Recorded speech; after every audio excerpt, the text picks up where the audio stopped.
유명한 독일의 신학자 본 회퍼라고 하는 신학자가 있습니다. 우리 감옥에 계실 때에 나치에 의해서 수감되어 감옥에 계실 때에 이런 말을 했습니다. 현대의 그리스도인들은 실천적 무신론자들이다. 실천적 무신론자. 본 회퍼는 오늘 현대의 그리스도인들을 정의하기를 실천적 무신론자들이다. 이게 무슨 말이냐? 생각과 관념으로는 하나님이 계신다라고 하는 것을 믿으면서도 그러나 실제 행동은 하나님이 없는 것처럼 낙심하고 절망하고 두려워하는 사람들을 가리켜서 본 회퍼는 이렇게 정의한 것이죠. 교회에서는 열심히 찬송도 하고 기도하는데 삶의 현장에서는 여전히 불안해하고 또 낙심해하는 사람들. 본 회퍼의 시각에서 보면 그런 분들이 실천적 무신론자들이다. 그렇게 말하고 있는 것입니다. 제가 말씀을 준비하면서 사실 이게 오늘 우리의 모습이 아닐까 그런 생각을 해보았습니다. 여러분, 사탄을 할 수만 있으면 지금 우리를요, 믿는 성도들을 실천적 무신론자들로 만드는 일에 혈안이 되어 있습니다. 동물 조련사들이 코끼리를 길들이는 방법을 아십니까? 그 방법은 의외로 아주 간단하다고 합니다. 코끼리가 어렸을 때, 아주 아기 코끼리였을 때 그 다리를 말뚝에 줄을 하나 메어서 묶어 놓는답니다. 그러면 이 아기 코끼리는 아기니까 막 여기도 다니고 싶고 저기도 다니고 싶고 하겠죠. 그런데 말뚝에서 벗어나려고 발버둥을 치는데 너무 힘이 약한 거예요. 말뚝에서부터 벗어날 수가 없는 거예요. 애를 쓰지만 벗어날 수 없으니 이내 이 코끼리는 내가 이 말뚝에서 벗어날 수 없구나. 내 삶의 한계를 말뚝 주변으로 정해버린다고 합니다. 그런데 재미있는 것은 다 성장한 코끼리, 어마어마하게 힘이 센 코끼리, 이제는 충분히 자기의 힘으로 말뚝을 뽑을 만한 힘이 있음에도 불구하고 그들은 말뚝을 뽑을 시도조차 하지 않는다고 합니다. 왜냐? 이전에 이미 내 삶의 한계를 말뚝 주변으로 정해놓았기 때문에 힘이 있음에도 불구하고 그냥 평생 말뚝 주변에서, 심지어 말뚝을 뽑아 놓아도 나중에는 그 주변에서만 빙빙 돌면서 자신의 삶의 한계를 정하고 평생 살아간다는 것이죠. 여러분, 마귀도 우리 하나님의 자녀들을 공격할 때 이런 방법을 사용합니다. 주로 체념하게 만들고 극복할 수 있음에도 포기하게 만들고 우리를 무기력한 사람으로 만들어버리는 것입니다. 그러므로 여러분, 우리가 어려움에 속해 있을 때에 우리에게 가장 필요한 것은 임마누엘의 신앙인 줄로 믿습니다. 하나님이 나와 함께 하신다. 하나님이 나와 지금 동행하고 계신다. 그 임마누엘의 신앙이 우리에게 필요한 것입니다.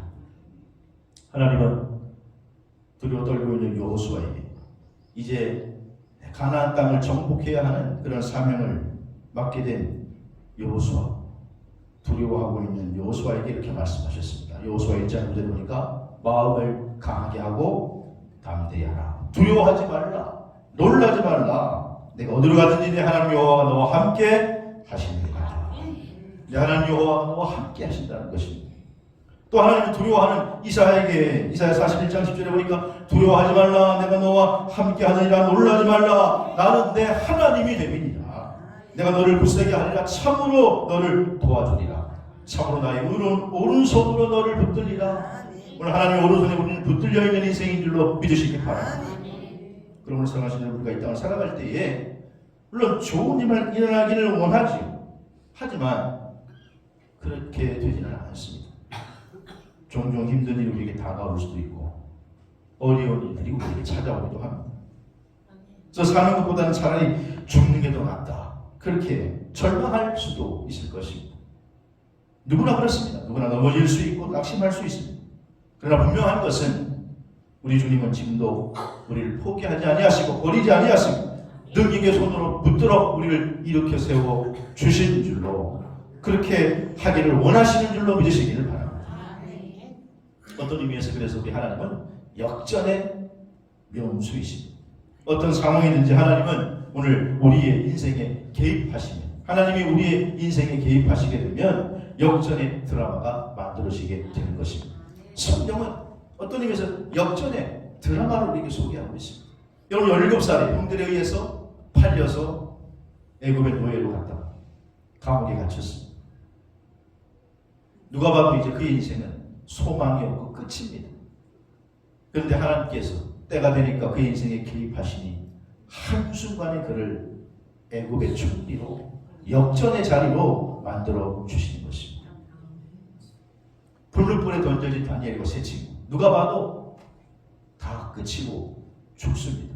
하지만 그 순간에 하나님이 개입하시니까 불룻불이 해하지 못하고 오히려 바벨론의 문무백관들 앞에서 그가 더 높임을 받게 되는 것이죠. 복음을 전하다가 빌립보 감옥에 갇힌 사도 바울은 누가 봐도 이제는 어렵게 되었습니다. 하지만 하나님께서 개입하시니까 지진이 일어나고 그 기적의 역사를 보고 그를 가둬야 할 책임을 맡고 있는 간수장이 회개하고 오히려 빌립보 교회를 개척하는 개척 멤버가 된 줄로 믿으시기 바랍니다. 이렇게 하나님은 역전의 명수이십니다.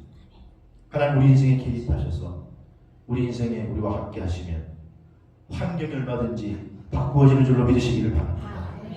오늘 본문은 두 가지 사건을 우리에게 겹쳐서 전하고 있는데 마치 오버랩 되는 것입니다. 먼저 야이로라 하는 회당장이 예수님께 찾아와요. 회당장이 예수님을 찾아온다. 참 아이러니한 일이었습니다. 그런데 그는 찾아올 수밖에 없었습니다. 왜냐하면 그에게는 12살 딸이 있었는데 그 딸이 다 죽어간 것입니다. 회당장이라고 하면 당시에 유대의 권력자이고 회당에서 가장 높은 존경받는 위치에 있는 사람입니다. 그러니 뭔가를 안 해보지 않았겠죠.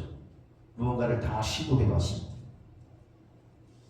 그런데 아무것도 되지 않자 자기의 체면을 다 내려놓고 예수님 앞에 찾아온 것이죠. 그리고 제발 좀 죽어가는 딸을 살려달라고 예수님 앞에 무릎을 꿇고 간청을 합니다. 그래서 예수님이 가자. 그리고 이제 함께 가는데 그때 우리가 잘 알고 있는 12회를 혈루증으로 앓던 여인이 예수님의 옷자락을 붙들고 먼저 치유받는 사건이 겹쳐서 기록되어 있죠. 이 두 사건을 통해서 우리는 예수님이 메시아이고 예수님이 구세주이고 예수님의 역전의 명수임을 보여주는 줄로 믿으시기를 바랍니다. 저는 오늘 본문 말씀 가지고 우리가 절망적인 상황을 만나면 이런 제목을 한번 잡아보세요. 절망적인 상황을 만나면 첫째로 우리는 예수님의 발 아래 엎드려야 합니다. 오늘 본문 22절에 회당장 중에 하나인 야이로 하니가 예수를 보고 발 아래 엎드려 이렇게 말씀하고 있죠. 여러분 회당장은 유대 사회에서는 거의 제일 존경받는 위치에 있는 사람입니다. 그러니까 자기 주변에 자기를 보좌하는 사람도 있고 혼자만이 아니라 자기 주변 사람들도 지금 많이 있습니다. 그런데 그 많은 사람들이 지켜보는 가운데 예수님의 발 앞에 나사렛 예수 앞에 덥석 엎드린다고 하는 것은 이거는 쉬운 일이 아니죠. 깜짝 놀랄 만한 일입니다. 왜냐하면 회당장이 자기 체면을 다 내려놓는 일이기 때문에 그만큼 회당장에게는 지금 절박함이 있었습니다. 자기 딸이 다 죽어가는 것이죠. 근데 듣는 소문에 의하면 나사렛 예수에게는 죽어가는 사람도 치유하는 역사가 있다더라. 하나님의 기적의 역사를 일으킨다더라. 그 이야기를 듣고 그 이야기를 믿고 예수님의 발 아래 엎드릴 것입니다. 사랑하는 성도 여러분, 오늘 내 생각으로 내 상식으로 이해할 수 없는 어려운 큰일을 만나게 되면 먼저 예수님 발 앞으로 나오시기를 바랍니다. 그리고 회당장처럼 간구하는 것은 우리 식으로 얘기하면 기도하는 것입니다. 여러분 그리스도인의 특권 중에 특권은 기도하는 거죠. 기도하는 게 뭡니까? 하나님과 우리가 대화를 하는 것입니다. 하나님과 대화하는 특권은 특권 중에 특권인 줄로 믿으시기 바랍니다. 주로 이제 요즘 또 산불이 발생하고 그것뿐만 아니라 우리가 또 세계 합창대회도 있고 그래서 아주 요즘 전화를 제가 어마어마하게 많이 합니다. 전화를 그냥 1시간 단위로 막 스케줄이 있는 것 같아요. 때로 계속 전화 통화하고. 근데 주로 이제 통화하는 게 뭐 목사님들이고 관계자들이고 성도들과는 우리 잘 전화를 못해요. 또 성도들이 저에게는 전화를 잘 안 해요. 부담스럽다. 그래서 이제 집사람에게 주로 전화를 하죠. 예. 근데 저에게 전혀 어렵지 않게 전화하는 사람이 있어요. 지가 전화하고 싶으면 시도 때도 없이 주로 아빠 돈 좀 붙여주세요. 전화 아들들. 예. 걔들은 특권 중에 특권이 있기 때문에 자녀이기 때문에 언제든지 자기가 전화할 수 있으면 그냥 시도 때도 없이 전화하는 거예요. 여러분 오늘 우리는 하나님 앞에 특권 중에 특권이 기도할 수 있는 특권이 있는 줄로 믿으시기 바랍니다. 그래서 우리가 늘 평상시에도 기도해야 하지만 절망적인 상황을 만나면 오늘 예수님 발 앞에 엎드릴 때인 줄로 아시길 바랍니다. 아, 이때 엎드릴 때인가 이거 눈치를 채야 돼요. 줄로 믿으시길 바랍니다.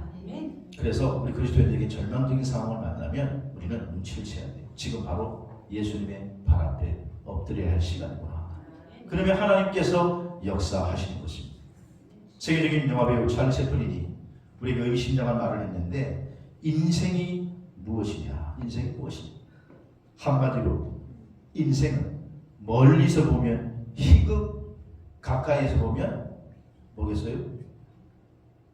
비극. 멀리서 보면 희극, 가까이에서 보면 비극이다. 이런 의심장한 말을 했어요. 인생은 멀리서 보면 희극이라는 거예요. 그러나 가까이 가면 가까이 가서 볼수록 비극이라는 거예요. 여러분 그러나 오늘 주님께서 우리의 인생이 희극이기를 바라고 계시는 줄로 믿으시기 바랍니다.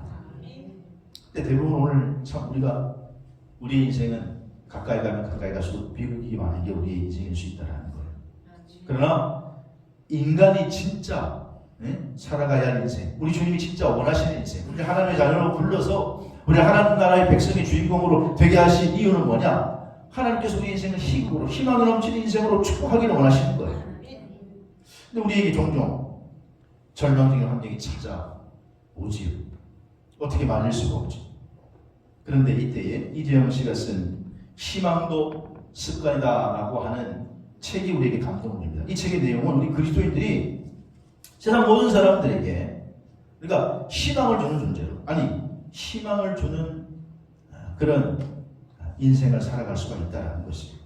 저자는 이 책을 통해서 근데 그 희망은 예수 그리스도 안에서 찾을 수 있다 그렇게 주장합니다. 그러면서 그냥 말로 희망만 말하지 말고 희망이 우리의 삶의 습관이 되게 하라는 거예요. 왜? 희망이 습관이 될 때에 절망이나 낙심이 우리에게 틈을 탈 수 없기 때문에 그럴 것입니다. 그래서 희망이 습관이 되는 길을 저자가 이렇게 얘기해요. 오직 예수 그리스도에게로 가야 한다.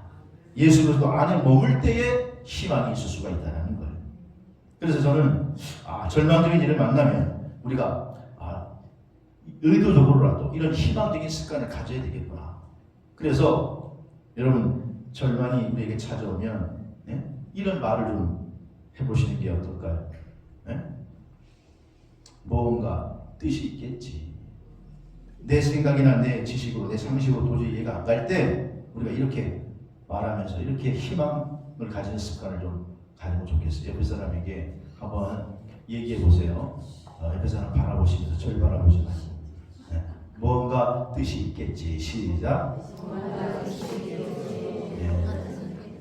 뭔가 뜻이 있는 줄로 여러분 믿으시고 희망의 습관을 가지시기를 주의 이름으로 축원합니다. 그래서 우리는 로마서 8장 28절의 말씀을 믿어야 돼요. 로마서 8장 28절. 우리가 알거니와 하나님을 사랑하는 자 곧 그 뜻대로 부르심을 입은 자들에게는 모든 것이 합력하여 선을 이루느니라. 합력하여 선을 이루는 주인공이 저와 여러분이 될 수 있기를 주의 이름으로 축복합니다. 그러면 절망적인 상황에서도 우리는 희망의 습관을 갖는 게 중요해요. 뭔가 뜻이 있겠지. 하나님 나보다 나를 더 사랑하시는데 뭔가 뜻이 있겠지. 그리고 절망 속에서도 산 소망이신 예수 그리스도를 붙들기를 주의 이름으로 축복합니다. 오늘 회당장이 나이도 모든 방법을 다 동원해봤을 거예요. 근데 마지막으로 예수의 발 아래 엎드렸던 것이죠. 오늘 여러분 어떤 상황을 만나든지 그리스도의 특권인 기도, 예수님의 발 앞에 엎드리는 결단과 용기가 있기를 주의 이름으로 축복합니다. 두 번째로 절망적인 상황을 만나면 두려워하지 말고 믿어야 합니다. 오늘 36절에 보니까 해당자에게 이르시되 두려워하지 말고 어떻게 해라? 믿기만 하라. 믿기만 하라. 그랬어요. 야이로는 지금 너무 두려웠어요. 왜냐? 주님 앞에 발 아래 엎드리고 있는데 자기 집에 종이 찾아왔어요. 그러면서 주인에게 여기서 막 지금 간구하고 있는 그만하십시오 주인님. 그만하십시오. 왜? 딸이 죽었다는 거. 이미 우리가 죽은 딸을 보고 지금 왔다는 거예요. 그러니 야이로는 거대한 두려움에 짓눌려버리고 끝났다는 거예요. 이제는 뭐 죽었으니 끝 아닙니까? 예수님께서 그 말씀을 들으시고 누가복음 8장 50절에 두려워하지 말고 믿기만 하라. 그리하면 딸이 구원을 얻으리라. 그렇게 말씀해요. 여러분 두려움에는요 양면성이 있어요. 동전의 양면성이 있습니다. 그러니까 우리가 하나님을 두려워하면 죄를 멀리하게 되고 또 그것이 우리의 믿음을 강화시키기도 해요.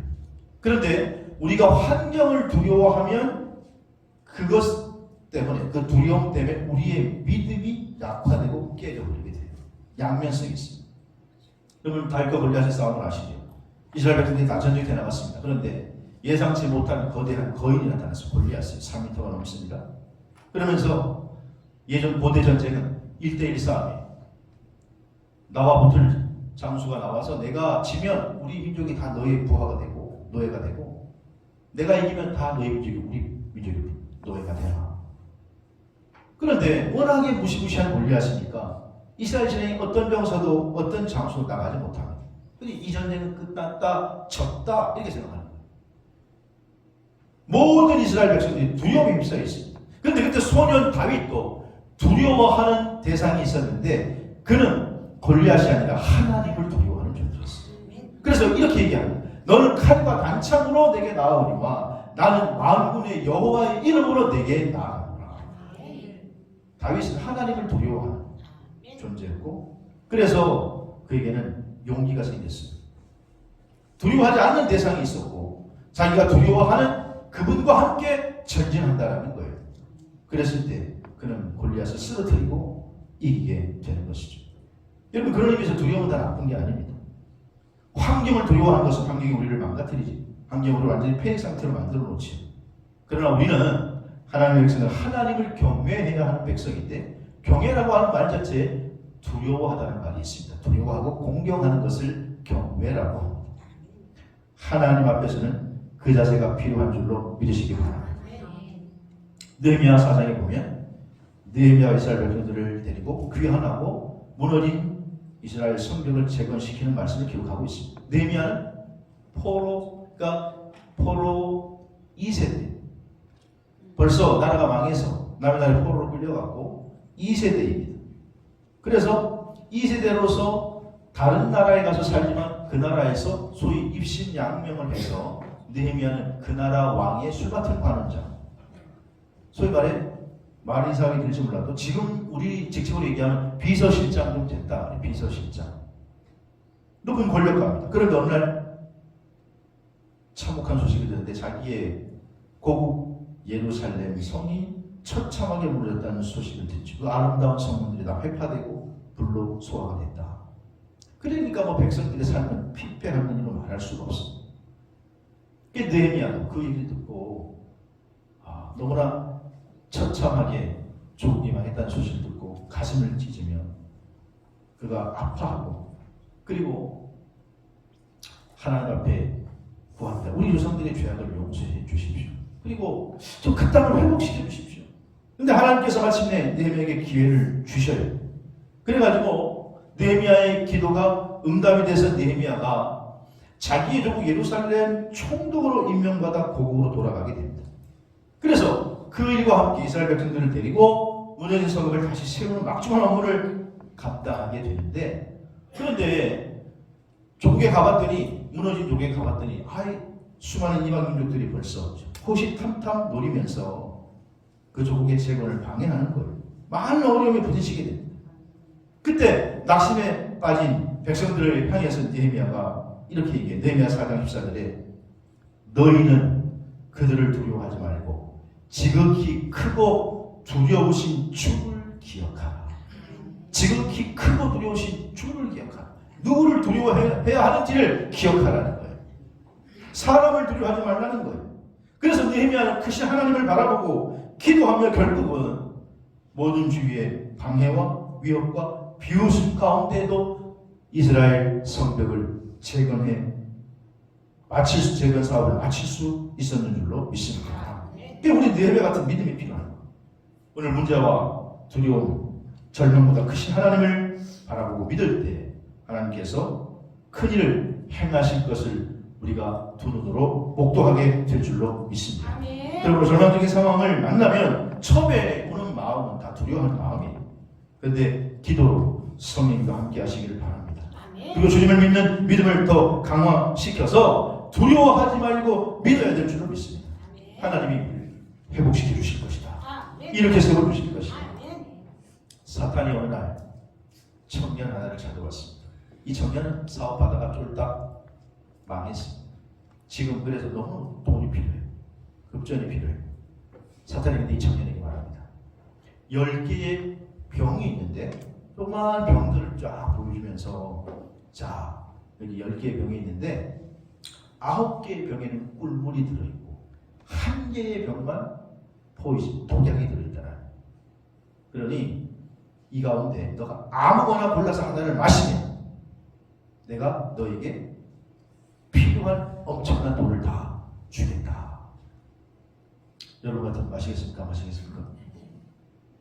이 청년이 고개를 가리고 뭔 소리 지금 아무리 돈이 필요해도 사람이 말이야 생명과 목숨을 바꿀 수가 있나? 그럴 수 없지. 말도 안 되는 소리 하지 마시오. 사탄이 가만히 있을 리가 있으니까 유혹합니다. 10개 중에 뭐예요? 1개인데 10개 중에 1개인데 겨우 1개인데 딱 1개 골라내는 건데 그리고 이번 딱 한 번만 하면 평생 안 해도 될 텐데 청년이 떨리는 손으로 줬어. 그리고 떨면서 10개 중에 1개를 딱 골라가지고 따서 마셨죠. 어떻게 됐을까요?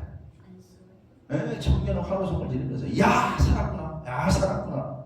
10개 중에 1개인데 자칫하면 죽을 뻔했지만 살았구나. 자 약속하는 것을 지키시오. 그러니까 사탄이 운이 좋은 사람이네 그러면서 돈을 내어줍니다. 엄청난 돈을 주면서 말합니다. 언제라도 필요하면 또 나를 불러. 그러면 이 9개 남았는데 9개 중에 또 하나를 마시는데 돈을 꽃배기로 떠올려 줄게. 그러면서 사라집니다. 청년은 그럴 리가 없어. 다시는 나타나지 말라.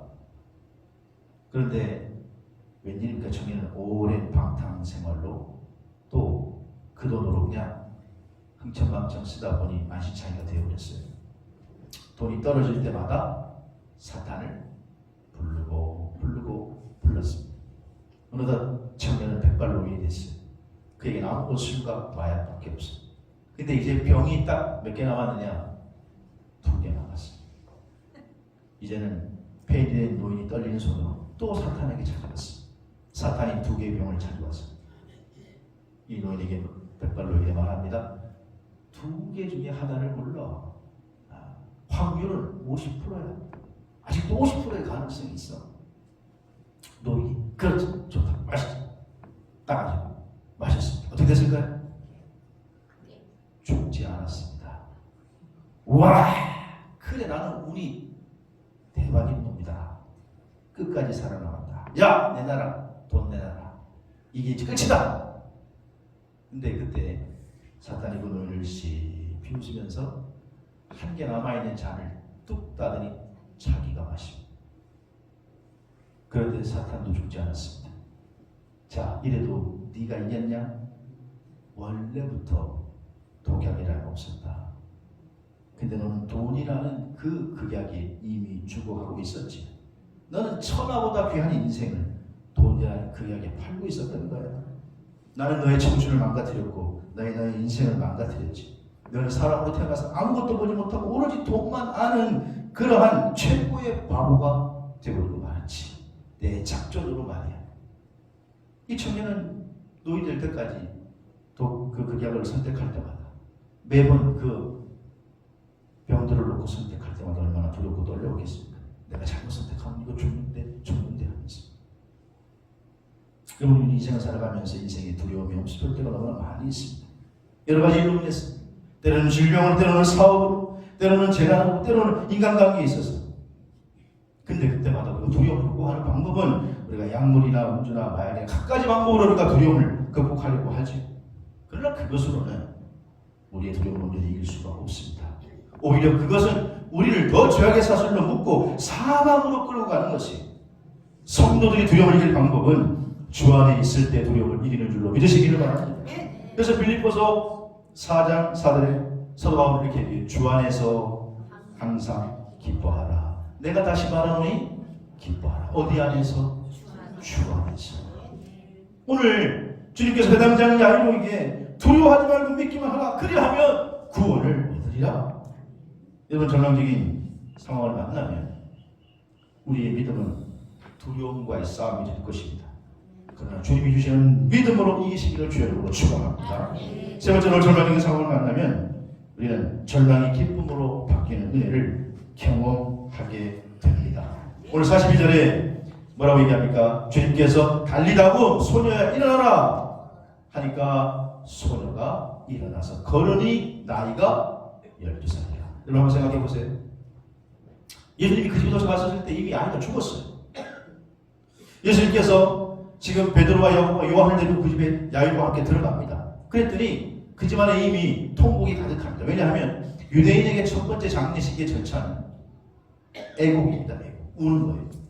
유대인의 장례식, 우리와 장례식 절차가 비슷해요. 정말 흡사합니다.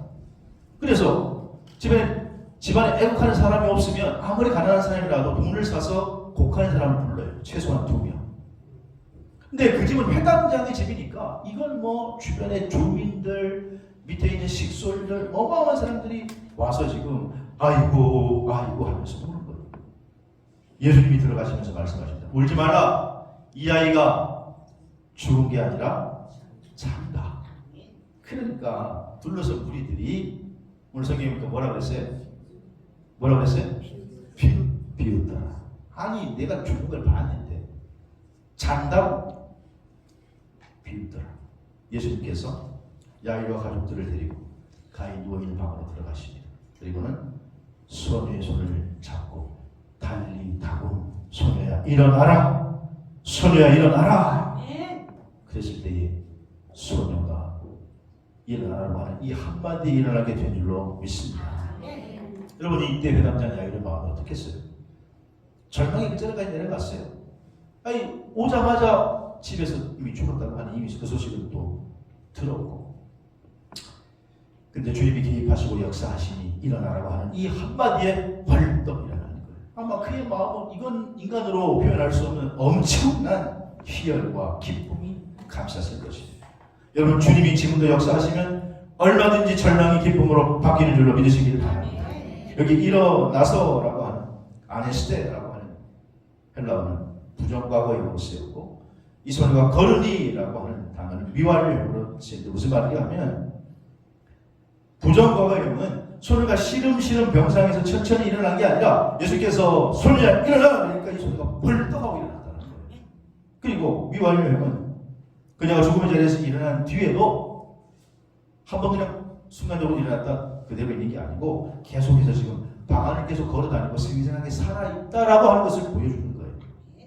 이를 통해서 야이로의 가족이 절망에서부터 기쁨으로 바뀌게 된 줄로 믿습니다. 그렇습니다. 오늘 우리 성도들의 인생에서 절망으로 기쁨을 바꿀 수 있는 분은 오직 하나님 뿐이신 줄로 믿으시기를 바랍니다. 하나님이 역사하시면, 주님이 내 안에서 역사하시면 우리는 환경과 관계없이 강같은 평화와 또 주님 주시는 기쁨이 생기게 되는 것이에요. 역전이 일어나게 되는 것이에요. 하나님이 전능자임을 믿고 그 주님 안에 거하면 지금도 주님께서는 살아계셔서 역사해 주시는 줄로 믿습니다.